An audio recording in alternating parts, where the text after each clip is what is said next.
saya nak share satu resepi dessert dari Thailand. Nama dia Kanom Piak Pun.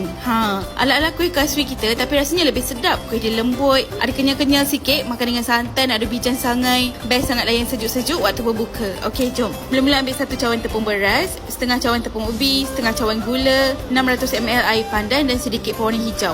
Letak 10 ml air kapur dan kacau sebati. Kacau selalu adunan ni guna api perlahan. Sampai dia dah pekat yang smooth macam ni, boleh tutup api. Isi dalam piping bag dan pipekan terus ke dalam pinggan. Nak letak bekas kecil-kecil pun boleh. Untuk resepi ni saya gunakan tepung beras cap Golden Coins yang juga berasal dari Thailand. 100% asli, tak ada campuran. Pure beras tau. Bau dia wangi sangat. Kalau buat kuih tu kan tak pernah lah tak jadi. Set cantik lagi kejadian dia. Sekarang untuk kuah santan, satu kotak kecil santan, satu cawan air, sedikit garam dan satu sudu besar tepung beras. Masak kuah ni guna api perlahan sampai kuah dah mula pekat, boleh tutup api. Ambil kuih yang kita dah pipekan tadi dan tuangkan kuah santan. Letak bijan sangai sikit. So dah siap lah Kanom Piak Pun.